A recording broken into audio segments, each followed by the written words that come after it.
Welcome to Madlik. My name is Geoffrey Stern, and at Madlik we light a spark or shed some light on a Jewish text or tradition. Along with Rabbi Adam Mintz, we host Madlik Disruptive Torah on Clubhouse every Thursday and share it as the Madlik podcast on your favorite platform. This week's parsha is Korach. Moshe pleads with God that only the guilty be punished and uses a divine title repeated in only one other place in all of Tanach, God of the spirits of all flesh, Hashem Elokei Haruchot L'Kol Basar. This name for God strikes us as very universalist, even humanistic, and as I broadcast from Vinci, Italy, the birthplace of Leonardo da Vinci, we explore the many places, cultures, and religions where the Spirit of God may be found. So join us for the Spirit of all flesh. Well, Rabbi, we are doing another intercontinental version or episode of Madlik. Welcome to you from New York. Hey, welcome to you. It's so nice to speak to you, and I'm so excited that you're having such an amazing time. And wow, your stories are amazing. I love Italy. I love Tuscany, and we're jealous of you, and that's great. So last week, in the question and answer section, Lauren came up and he says one of his favorite things about traveling, especially in Europe, is going into churches where he, as a Jew, he experiences a certain level of spirituality or enhancement of his Judaism. So I thought we'd pick up on that, didn't know quite how, and then I started reading the Parsha, and lo and behold, I discovered, as I said in the intro, a title for God that I had never focused on. So we all know the story of Korach's rebellion, and if you don't, you can listen to past episodes or just read the whole Parsha. But at the end, when God is about to judge Korach, in Numbers 16:20, it says, "And God spoke to Moses and Aaron, saying, Stand back from this community, that I may annihilate them in an instant. But they," meaning Moses and Aaron, "fell on their faces and said, O God, source of the breath of all flesh, when one member sins, will you be wrathful with the whole community?" So I just translated Kel Elokei Haruchot L'Chol Basar as source of the breath of all flesh. In the Koran edition, it says, O God, the God of the spirits of all flesh, and Everett Fox does that as well, spirit of all flesh. So this word ruchot is going to be of interest to us. Ibn Ezra says something that is, I think, was what was I expecting. He says the term El indicates that God has the power to destroy them in a moment. God is the God of the spirits. This explains the term El, for God can destroy them because of their spirits are in his hand. Rabbi, when I first read this, before I started looking at any of the commentaries, I just thought this is a power play. God is the master of all the spirits. Somehow I thought of Ruach more in terms of almost wind and force than anything else. And it didn't strike me as that out of the ordinary. Sure, many times we talk about God in metaphors, whether it's God is like a father or a husband. We have the 13 attributes that talk about Kel Rachum V'Chanun Erech Apayim, that God is merciful, he has patience with us. But it's very rare, especially in the 5 books of Moses, before we get to the poetry of the prophets, that you hear expressions of God that are, in a sense, kind of so poetic. And so my first impression was Ruchot was just kind of like powerful. And then I was kind of surprised where all the other commentaries go. But what was your read of God, of the breath of all flesh, the spirit of all flesh? How do you read this, and do you think it's as unique as I thought it was when I first read it? No, I mean, I'll tell you, I think it's unique. And I'll tell you that I never really understood it properly. That's why I was excited for our conversation, because I think it's a very, right? You say it's a power play. It's about God's uniqueness. Nobody else is haruchot l'chol basar. And I think that's why the commentaries are so interested in trying to figure out what it means, because there's something here about God's uniqueness that we don't have anywhere else. So I said in the introduction, it's only mentioned in one other place. And that one other place is a little bit further on in the book of Numbers in Bamidbar. And it's when Moses is told that he's not going to make it into the promised land. And Moses spoke to God saying, and this is Numbers 27:15, "Let God, source of the breath of all flesh," exactly the same phrase we have here, "appoint someone over the community who shall go out before them and come in before them, who shall take them out and bring them in, so that God's community may not be like sheep that have no shepherd." And God answered Moses, "Single out Joshua, son of Nun, as an inspired man, lay your hand upon him." So when it talks about Yoshua ben Nun, ish asher ruach bo, v'samachta et yodcha alav. So most, I think, that where the direction turned was when they saw this other context. And now we have to somehow square this circle where why is the same phrase used for not punishing the community of Korach indiscriminately, it would seem, and appointing someone to follow Moses who can be a good shepherd, who can take them in and take them out. And I think that really flavored, and it's kind of interesting because that's how we study. We look at words and we see where else they're mentioned, how they're mentioned, what the inflection is, and that's the only tools that we have to figure out what the word means. But here, it's not, you can't use this word like power, like ruach, like wind. Here it has to do with the spirit, because it says Joshua was ish asher ruach bo. So I think here's where we start to kind of take a detour, and it has to do with the spirit inside of all basar, of all flesh. Do you agree with me? Good. I think that's very good. I mean, when it says Kachlachat Yoshua ben Nun Isha Sheruach Bo, it means that he has this godly quality. Now, it doesn't help us understand what this godly quality is, but clearly it's saying that he has this godly quality. So the two places that confirm to me that this was absolutely unique was one, I found this great site called mayim.org.il, and it literally has a whole article on just finding sources that use this phrase. And in it, in the notes, he says, Ela shtei hapa'amim hayichidut behem nizkar habitui elokei aruchot b'chol hamikra.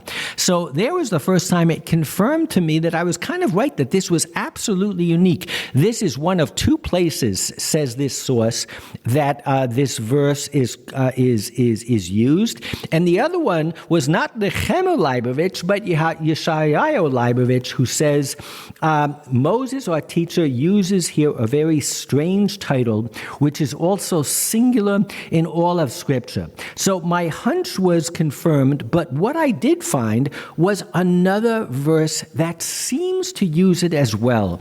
And this is in the prophet Joel, and in 3:1 it says, I will pour out my spirit on all flesh. Your sons and daughters shall prophesy. Your elders shall dream dreams, and your youth shall see vision. Espoch et ruchi al kol basar. Kind of surprised that no one else mentioned it, but maybe they were talking about the Chumash, the 5 books of the Torah.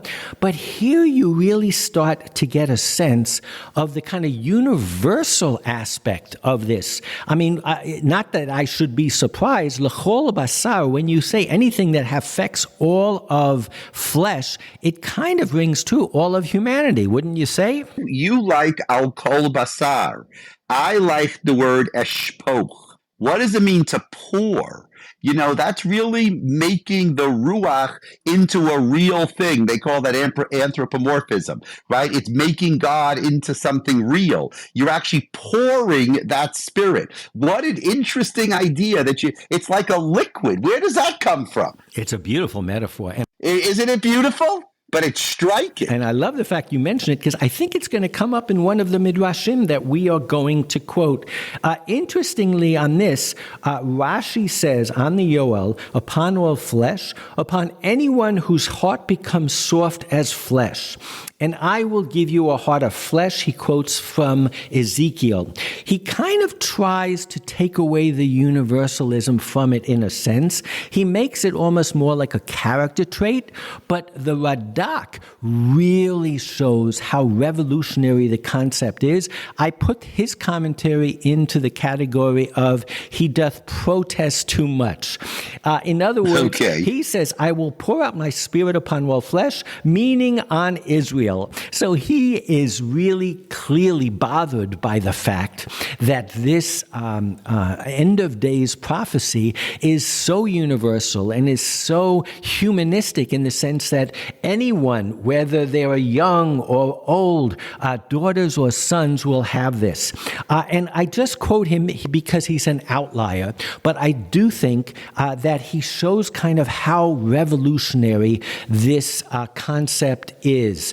Before we leave the true meaning of ruach, whether it means power and wind or whether it means soul, I would like to reference something that we all say in our prayers. When it comes to the winter, right, we say, Meshiv haruach o morid hatal, bring back the wind and bring down the dew. Is that in the summer months after Pesach or until Pesach? Yes, that's in the summer months. So it's actually, Meshiv HaRuach would be to hold back the wind, right? No, Mashiv HaRuach, actually, the two words Mashiv HaRuach means to blow the wind or to bring the wind in, and Umorid Hatal, it seems to be that the wind brings in the rain and the wind brings in the dew. But that's an interesting question. How do they translate the word mashiv haruach? I'm checking it out in the Art Scroll Siddur right now as we talk. Because you're right, mashiv. Yeah, I'm listening to you. Before you go there, who makes the wind blow is the way Rabbi Art Scroll translates. Okay, but certainly it has that word teshuvah in it. It has the word of coming back. And there, any of us who have been to the Nova exhibit downtown, at the end of the exhibit, they have a display about a new Israeli amuta, a new Israeli charity. And the charity's name is Project Meshiv HaRuach. And what it does is it takes advantage of the two meanings of the word ruach that we are playing with, and it goes in the other direction. Because Meshiv HaRuach, without a doubt, is used to describe the wind.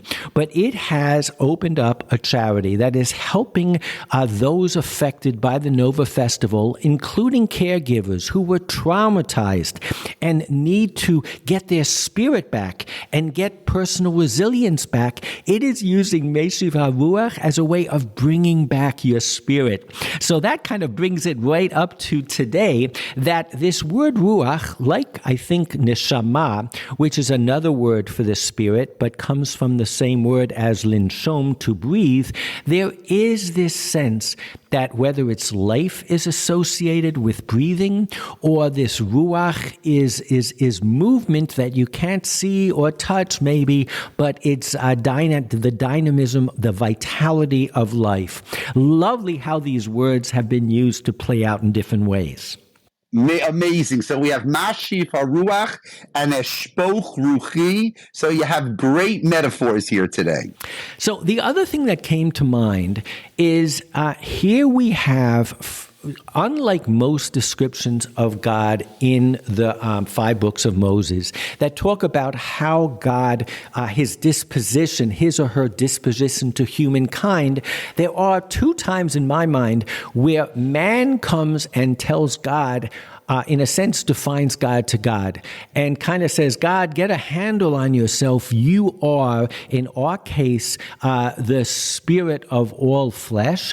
But that brings back to mind Abraham and his arguments for Sodom. And he says, talking to God, he says, far be it from you to do such a thing in Genesis 18, to bring death upon the innocent as well as the guilty, so that the innocent and guilty fare alike. Far be it from you, shall not the judge of all the earth deal justly? Halila lecha hashofet kol haaretz lo ya'aseh mishpat. So it is kind of fascinating that we get this kind of nuanced description of God in 2 similar situations. Whether it's Korach or Sodom, the explanation is the interlocutor, Abraham or Moses, is arguing not to kill the innocent with the guilty in both cases, and in both cases tries to frame God in a certain way and say, you've got to God up, so to speak. You got to man up and be who you're supposed to be. That's great. I love the idea of godding up, right? And you have to do what you need to do.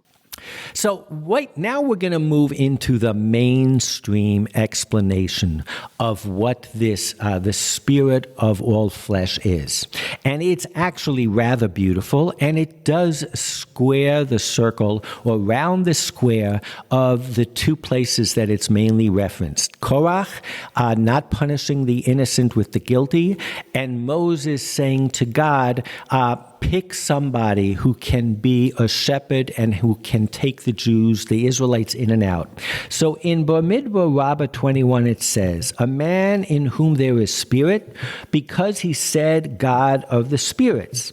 And now, as you know, the spirit of each and every one of your creations, and you should appoint a person who knows how to conduct himself with each and every one of them in accordance with their own disposition. This is almost a lesson in pedagogy. And lay your hand upon them like one kindling from lamp to lamp, and you shall confer from your grandeur upon them. And you're going to love this one. Or like one pouring from vessel to vessel. He uses the exact same metaphor as Yoel. What you said, an inheritance shall not pass from one tribe to another tribe. This honor will not move from your patrilineal house, as even Joshua, who's standing in your stead, before Eleazar the priest, he shall stand. So now it adds, it first adds this nuance that for a leader, the leader has to understand that all of his subjects, his or her subjects, are going to be different. But it also makes an argument against primogeniture or nepotism, and even the patrimony. What Moses is saying is, all people, pick the best person. Don't pick my son. Don't pick the one who is next in line. Pick the right person. It's a profound lesson in education, in leadership, but that is ruach b'kol basar, that each person has a different spirit. I just think that's beautiful. That is fantastic. Each person has a different spirit, and maybe that spirit is a piece of God. Oh, I love that. Right? Because God is the one of spirit, and then everybody has their own spirit. So therefore, we're all a piece of God. It must be something like that, because Yehoshua has a spirit, and he's a piece of God. That's wonderful. So let's, because it's so profound, let's explore a few other midrashim that kind of flush out this idea even a little more. In Sifrei Zuta 27, it says, since he went with the strict according to their opinion and with the moderate according to their opinion. So again, this getting into the unique character of every individual, there are some who are going to be machmir, and there are some who are going to be mekil. You have to know how to deal deal with each one of them. The Sifrei Zuta continues, a God who knows the thoughts and spirit of each individual, who is proud and one who is humble, one who is easygoing with his fellow and one is demanding.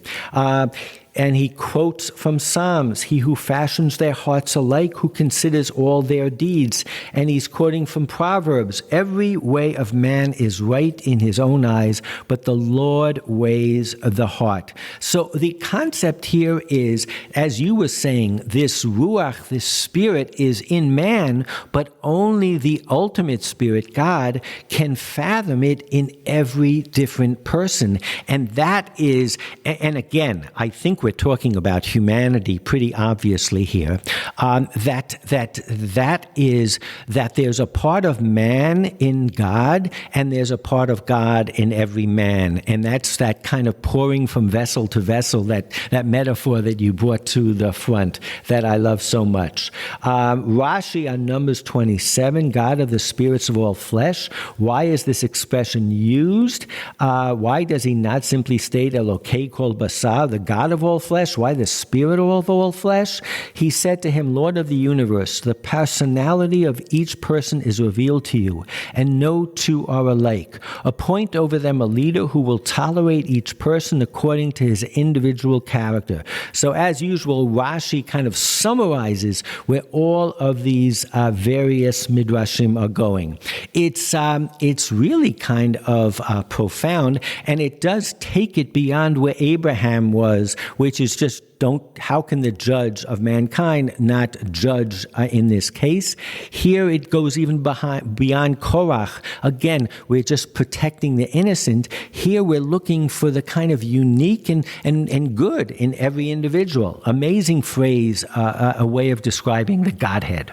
Amazing, absolutely amazing, and so important that they actually go to the trouble of explaining the Godhead.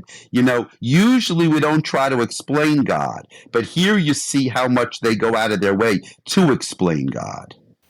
So there's a lot of other material in the Sefaria source sheet, and I encourage you all. It is linked to the podcast.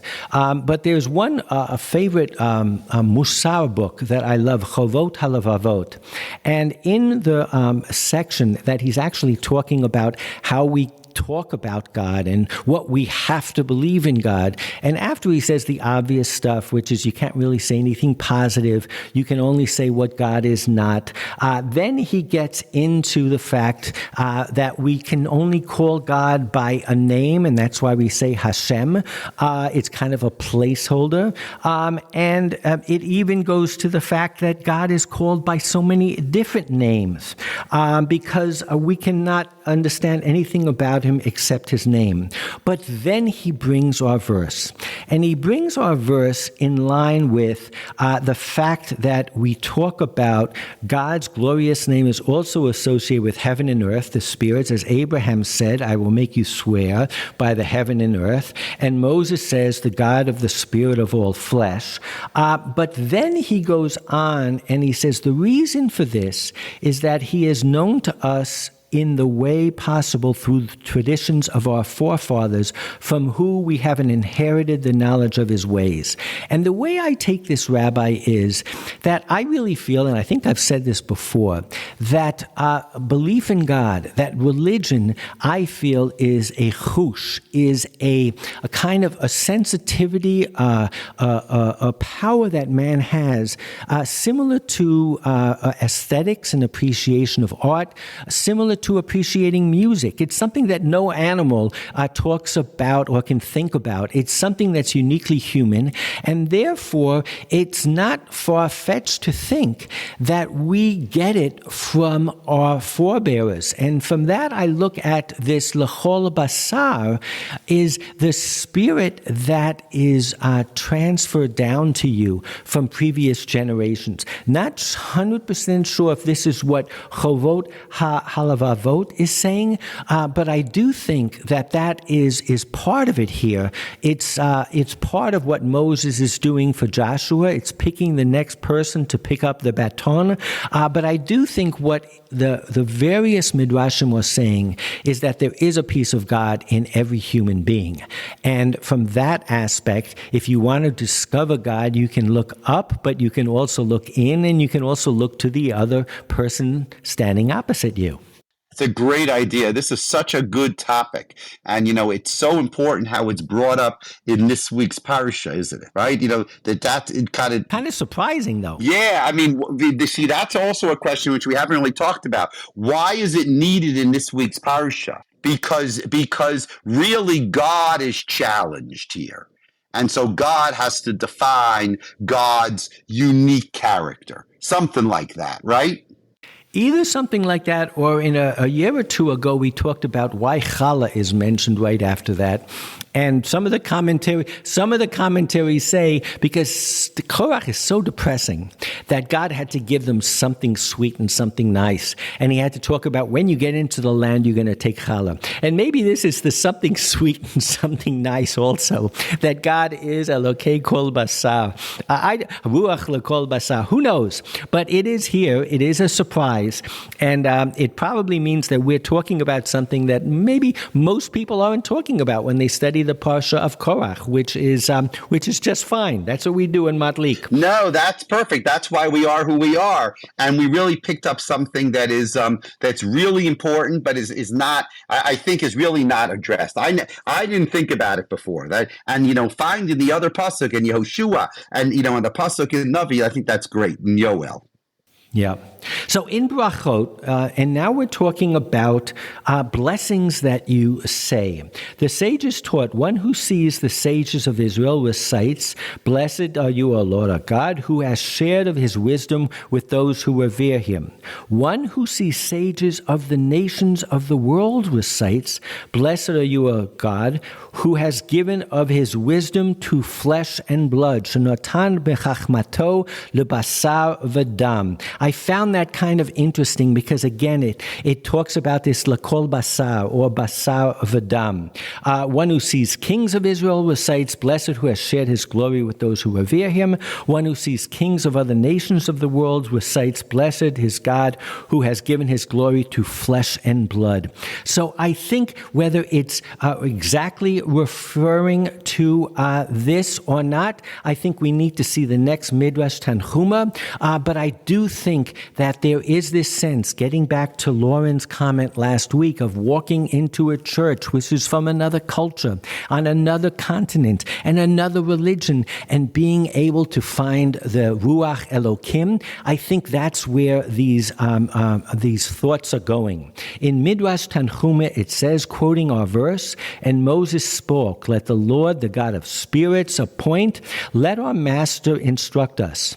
What blessing does one say on seeing a human being that is different? Thus have our masters taught.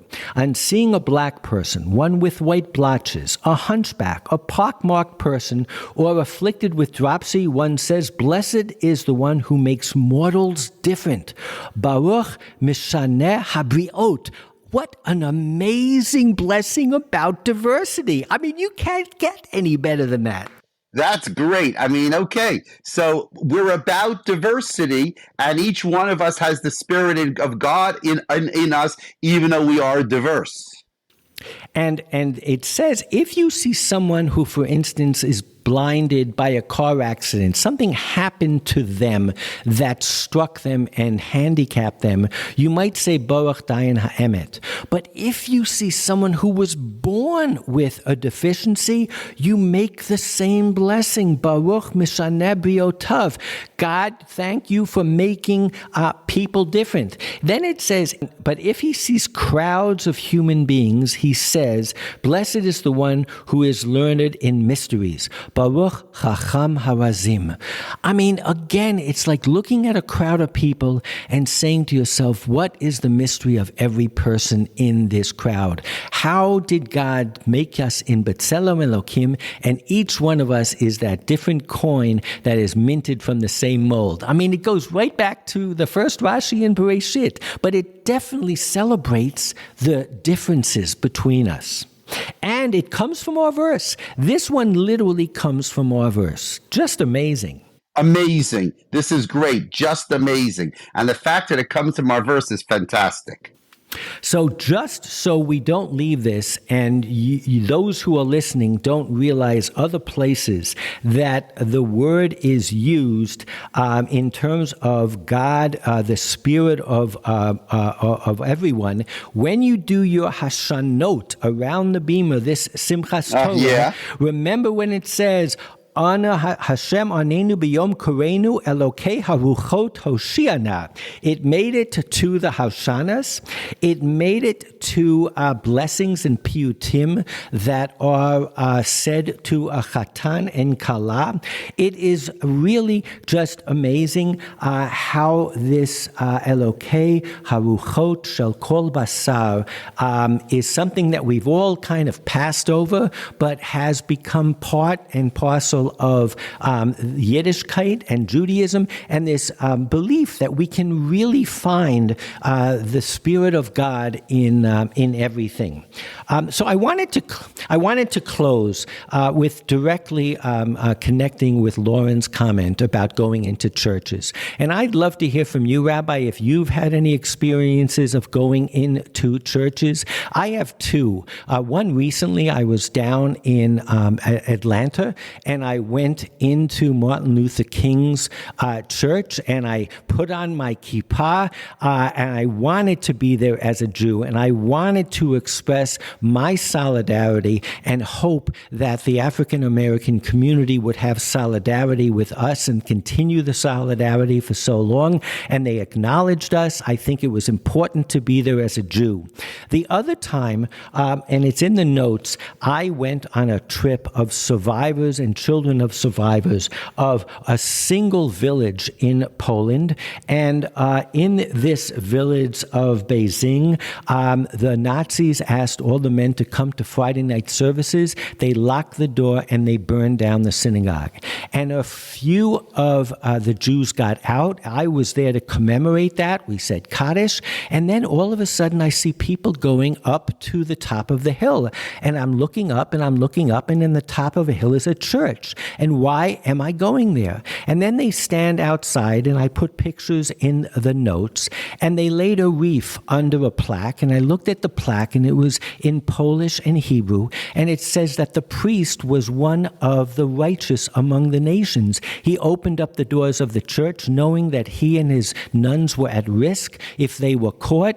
He saved Jews. Some of the children of the people that he saved were there, and that was the first time that I saw so many people with kippot going inside of a church and looking at the stained glass window that had his image and listening to the priest who was talking about this guy. But what about you? Have you ever gone into a church as a Jew? Have you ever experienced any spirituality going into a church? The most powerful church we ever have gone into is a church in Rome. And that's the church where the horned Moses, and it's in a church. And like every time we go to Rome, we go visit this church. And, you know, such an important Jewish symbol, really, which is the horned Moses is in this church. And we always feel as if, wow, you know, like the church is going on around us, all the things. It's still, unlike the churches you described in Italy, this is a church that's still an active church. But the horned Moses is in that church. And somehow you felt the need to go in there. And I've attached an article by a guy named Jeremy Rosen. I looked him up. His father started a school called Carmel College. He went to my alma mater, Be'er Yaakov, for 3 years. And he describes, he says, first of all, Christian music or any music is off the table. No one has ever said it's forbidden. Half of our nigunim we copy from the non-Jews that we live with. And he says, now nowadays that there's rapprochement between us and Christians, nowadays that it's a new world, he said that you can find no reason for not going in, but he talks about bringing rabbis in and Ovadia Yosef's teshuvah on it and others who aren't simply saying it's not that you're not allowed to go in, but they go in, as you say, to be inspired by a Michelangelo, to see that Ruach Elokim b'kol basar. And that's how I want to finish. It's all around us. We have to find it.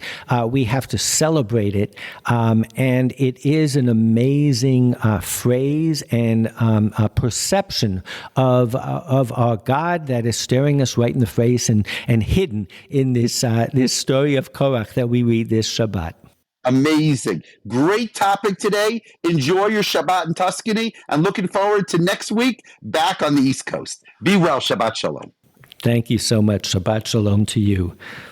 Hey, Lauren, you want to come up? I should have dedicated this podcast to you. But anyway, I was thinking of you. Oh, here we go.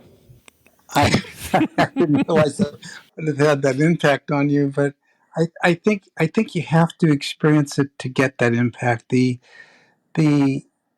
inclusiveness of being in a religious site and understanding it from an artistic and from a humanistic point of view, for me, is overwhelming, and that's why I enjoy. I enjoy. I'm fulfilled by attending synagogue and visiting synagogues, but churches come in a close second because they do open up so many other areas of our perception and of our emotion. And so I'm glad that you're doing that. And Italy is a wonderful place to experience that. I must say that when we were in Atlanta and we were a UJA Federation group from Fairfield, Connecticut, and we went to Ebenezer Baptist Church, and everybody who left says, I wish my shul services were that inspiring. I mean, people were clapping, people were standing up and saying hallelujah. We have a lot to learn. But anyway, thank you for inspiring this week's topic, and look forward to chatting with you next week as well. All the best.